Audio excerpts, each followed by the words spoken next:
these analysis, we're looking at MicroStrategy. We're going to look at a couple metrics today along with indicators. So we've been riding up this trend line still. We're holding this channel. We have minor levels of support underneath us.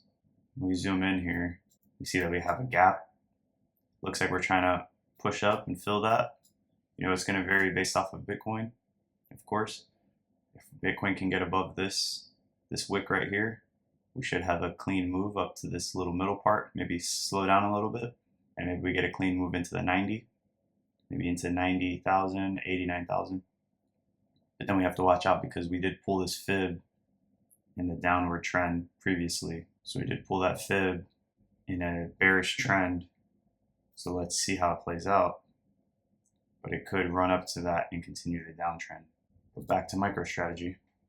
We're looking good here. We got a bounce. Pretty solid move off. Another wick pushing upward. We hit the bottom of this range, and now it looks like we're trying to get back to the top of this range and maybe this trend line. We need to crack above both of these, this horizontal level of support along with this trend line. On the Bollinger Band, we're still looking good here on the daily. On the weekly, we look even better. 3 wicks off of the bottom band in terms of SMAs. We bounced off the 200 week, or 200 day, I'm sorry. So that's a very bullish sign, very good. We are bouncing off the 50-week SMA, which is perfect. We just have to push up to this 20-week moving average and crack above it. The 20-week has held pretty well along with the 50 in the bull trend and the bullish trends. So every time we get a strong trend upward, you have the 20 and 50 riding up together, and the 20 usually rides above the 50. 20 riding up, and the 50 lagging a little bit behind because it's a slower indicator. Remember, SMAs are lagging indicators as well. So that's one thing to consider. Volume is still looking decent. Still bearish, of course. It's still holding up pretty decent. But we do want to see the red volume slow down and drop, and then start seeing some green candles start to kick up and get bigger and continue this uptrend that we started seeing mid-February. In terms of the MACD on the daily, we still haven't gotten those green candles that we're looking for. We started it here, but now it's kind of just in this indecision. But I mean, it makes sense because when you look here, the odds of us chopping are probably likely to chop. Decision time is coming for sure, whether it's to the downside or to the upside. Something big, I would imagine, is coming, just not sure when. It's probably going to line up with global liquidity, which is tied to Bitcoin. There's a lag between the takeoff in global liquidity and the takeoff in Bitcoin.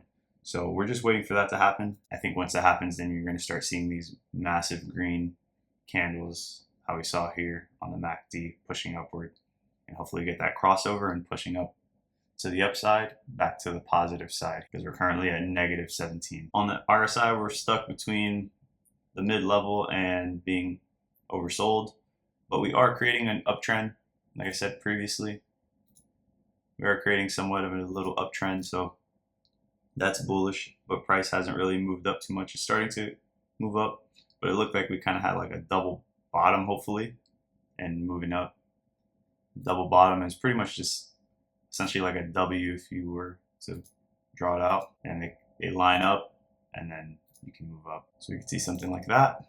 Maybe that's what we're seeing, that double bottom to move on up. It could even be a triple bottom, or maybe we just continue riding up this trend line until we break out of this trend line. Since you have a trend line going this way and a trend line going this way, you could ride this one until you meet resistance here, break out, retest, and then now we're kind of free to move up. Definitely look good on the weekly though. I like seeing these wicks bouncing off of this horizontal level of support along with this long-term trend line and bottom of the channel. That is perfect. That's exactly what we want to see. We want to see those strong bounces off, showing that price does not want to be down here. We want to move upward. We have buyers coming in to push price higher. That's what we want to see. It's showing that sellers are becoming weaker and weaker as the days go on. So it's a bullish sign for sure. We're going to take a look at some fibs just to show why I like using these golden zones. When you take a look here, they play out pretty well when you're talking about pulling it from top to bottom. So when you identify that top, so you'd probably be able to pull it once you see a couple of these candles coming down and you see an engulfing candle off of this big move. you could probably say, okay, this is a local top for now. I can pull my fib, exactly how we just did. And now we're looking, okay, because this is kind of irrelevant at the time. It's just this bottom to this top. Now the fib is kind of active and you can use it in this sense. So now you're looking at this pullback and look how perfect it played off the golden zone, the 0.5 to the 0.618. This is why we like using these fibs. They're very solid, consistently playing off of these levels. Let's see how the fib looked here. We could probably take it from here up to this level. And you started getting, some downward pressure. You're like, okay, let's see where we could retrace to before we move up. Look at that. Plays out perfect. Off the golden zone again, 0.5 to 0.618. Boom. And then we moved up. It bounced right off the 618 at the bottom 2 times and shot up. Shot up the first time, came back, engulfing candle back up, and continued riding up. Just wanted to give you guys more examples as to why I like to use them. I use them all the time. I think they're a great way to see where price could potentially go. And when you look here, you pull it from this move here, on a larger time frame all the way from January, we're playing right off this golden zone at the bottom again. So let's see how it plays out. It's worked out in the past. Doesn't mean it's going to work out this time. We're just trying to compile as much evidence as we can to support a certain claim, whether it's to the upside or to the downside. But we do know that this is going to be a strong level. It also does line up with the horizontal level of support underneath. I'll take the golden zone off so you can see.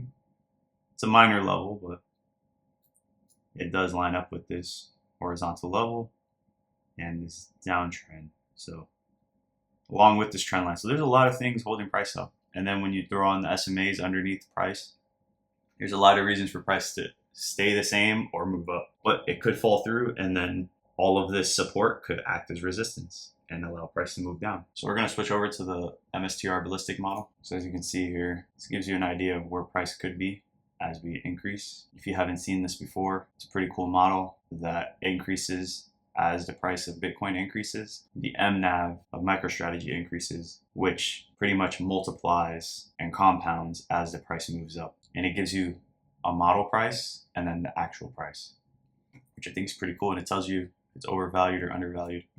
Last time we made a video on this, MSTR was undervalued, if I'm not mistaken, by 3% or something like that. It gives you a guidance. You can change the amount.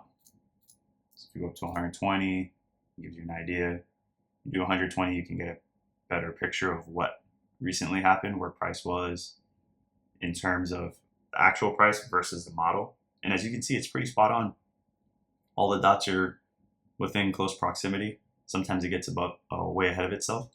That's when the MNAV gets going with the volume and everybody's hopping in, and there's a lot of bullish sentiment on MicroStrategy. You start seeing infinite money glitch and all this stuff. Once everybody's super bullish on it, that's usually when people are going to be selling off the big institutions and stuff like that. But usually you'll have a good run before that even happens. And that's when you'll start seeing everybody posting about MicroStrategy again. But yeah, it's a pretty solid model. And let's see, we're going to look and see if price was up to 150K. It's saying that potentially MSTR could be at 1100. I would do plus or minus $200, maybe even $300, just to be safe. We're gonna look here. Let's see, at 100K, it was saying price should be at 385. We got down to 335, and we got as high as 370. Oh, I'm sorry, 474. So 474 and as low as 330. So as you can see, there's some kind of gap between the actual price and what the model is saying. So that's why I just say give or take. So yeah, it's about what we said, plus or minus about 200. If you subtract 15% of 1100, then you're sitting at like 935. And then we'll do it on the flip side. We'll add 15%.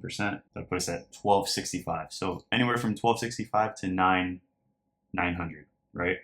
That could be the range for this price. And then we'll do the same thing up here.